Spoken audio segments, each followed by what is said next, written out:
Здравствуйте, друзья. Язык– это инструмент для общения. Мы будем только исходить от этого. А что происходит при общении? Оказывается, происходит всего лишь три операции.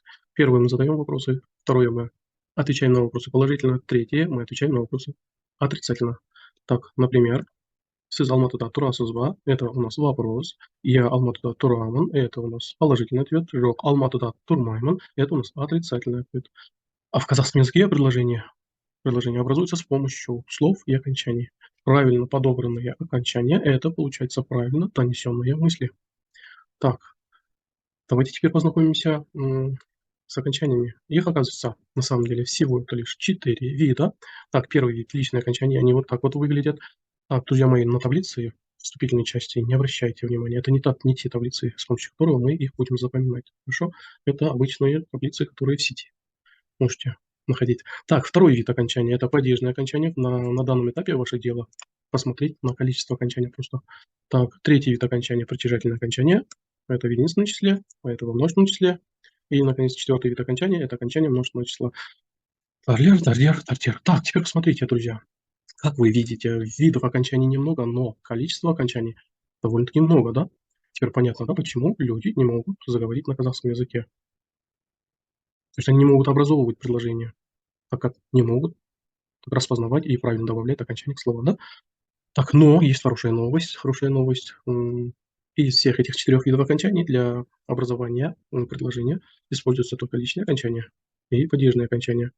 Причем из всех этих падежных окончаний при образовании предложений используются вот эти 5 видов падежных окончаний. А если учесть то, что окончание винительного падежа можно добавлять к словам, можно и опускать, то наша задача намного упростилась, да?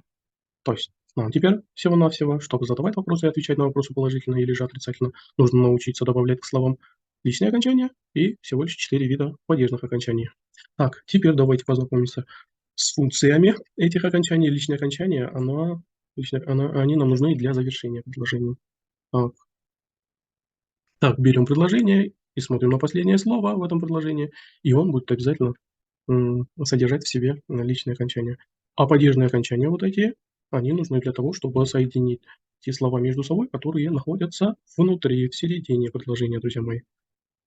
Вот и все, вся ихняя функция. А для чего тогда нам притяжательное окончание? Притяжательное окончание– это для указания принадлежности предмета, а окончание множественного числа для указания множественного числа предметов. Так, теперь посмотрите, чтобы слова с притяжательными окончаниями, с окончанием множественного числа участвовали при образовании предложения, к ним нужно будет в любом случае добавлять либо падежное окончание, либо личное окончание.